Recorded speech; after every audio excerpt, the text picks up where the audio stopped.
Cuando una abuela habla con su nieto sobre cómo suben los precios hoy en día, el nieto, que ha estudiado economía, le responde que el aumento de precios moderado y paulatino es lo normal en una economía sana. Pero en este vídeo no nos vamos a guiar por esta música que emana de los bancos centrales y hace a ese nieto ver como algo normal la inflación. Esto es lo que nos enseñan los manuales de economía modernos, pero en este vídeo veremos que pensar que un poco de inflación es necesaria para la economía está al mismo nivel intelectual que pensar que Kim Jong-un es un ser divino. El gran engaño es hacer creer que la inflación es la subida de los precios del pollo, de la carne, la energía, el transporte o el cine. Pero esto es mentira. La inflación no es la subida de precios, sino la pérdida de valor del dinero. Vamos a ver por qué es así y por qué existe inflación. Antiguamente, la gente intercambiaba sus productos por oro. Posteriormente, el gobierno obtenía parte de ese oro a través de los impuestos. Pero el gobierno tenía sueños de grandeza y no quería solo limitarse a ser garante del cumplimiento de los principios fundamentales del derecho. Quería crear un ejército y un gran sistema burocrático. Para cumplir estos sueños necesitaba más oro, por lo que envió a exploradores a buscar la piedra filosofal y puso a sus alquimistas a intentar convertir las piedras en oro. Esto naturalmente fue un fracaso. En esta época, los comerciantes y sus clientes no guardaban el oro en sus casas, sino que los llevaban a almacenes seguros. Estos almacenes les entregaban los certificados de depósito del oro, los que finalmente se intercambiaban en el mercado como si fuese el propio oro. El gobierno, observando este comportamiento y ya que sus planes de sacar oro de la nada habían fracasado, decidió simple y llanamente monopolizar el oro. Este oro pasó a guardarse en un almacén del gobierno, que se llamó Banco Central. Al principio, el Banco Central emitía certificados de oro, a los que les llamó billetes, que representaban una cantidad determinada de oro. De esta forma, el billete llegaba al empresario a través de los antiguos almacenes que pasaron a llamarse bancos. En este sistema, el empresario podía ir siempre que quisiese al Banco Central y canjear el billete por oro auténtico. Ya solo faltaba un último movimiento, desacoplar los billetes del oro. Así que del día a la mañana en los billetes, en vez de poner vale por una determinada cantidad de oro, pasó a poner que era canjeable en el Banco Central por un billete igual. Ahora el empresario, al llevar el billete al Banco Central, obtendrá un billete igual al entregado. Una vez desaparecida la relación billetes-oro, el oro ya no era necesario y muchos bancos centrales directamente lo vendieron, en muchos casos a empresarios extranjeros. El gobierno había encontrado al fin la ansiada piedra filosofal, pues podía crear billetes de la nada y sin ninguna restricción. Con un poco de fontanería en el sistema, el gobierno podría quedarse con la mayor parte del dinero de nueva creación.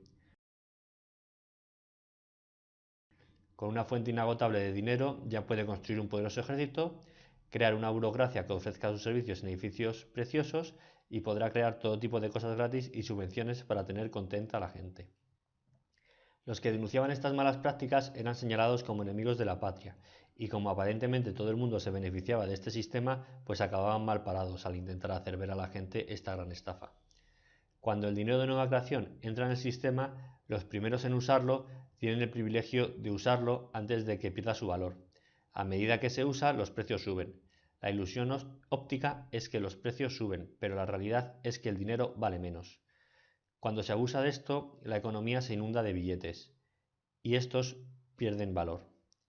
El gobierno culpa implícitamente a los empresarios de la carne, de la energía, etc. Los ciudadanos se cabrean y empiezan las revueltas. Cuando esto se va de las manos, empiezan a aparecer ideas políticas absurdas y finalmente el gobierno es derrocado por un nuevo gobierno.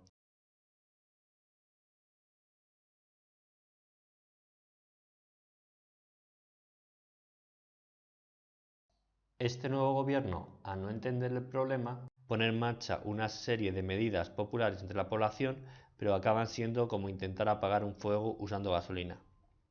Pero rebobinemos.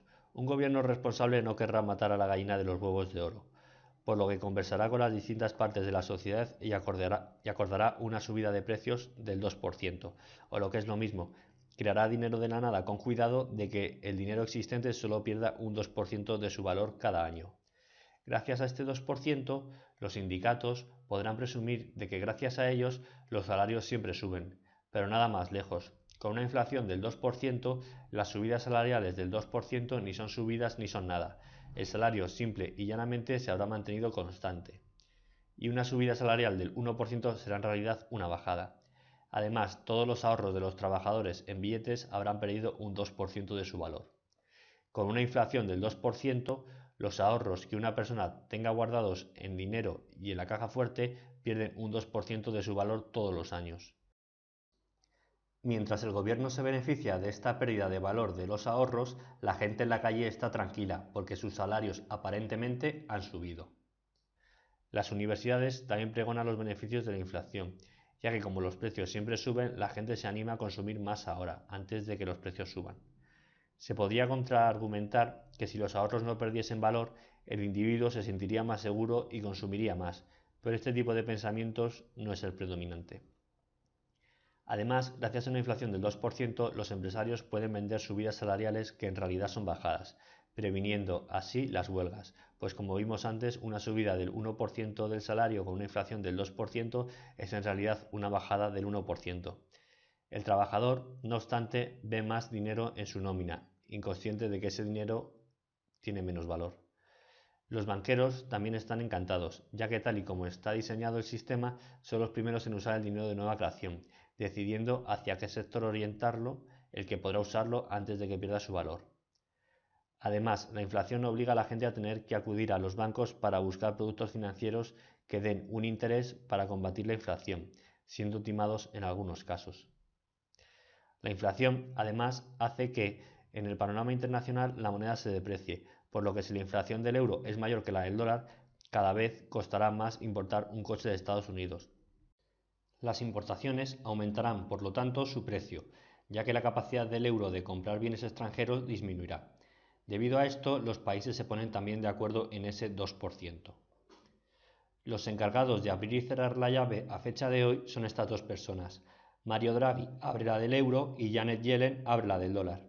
Cada uno para su moneda tienen que mantener la inflación en el 2% y su decisión de abrir y cerrar la llave es independiente de la opinión de los gobiernos, los que les presionan para que la abran con más o menos éxito.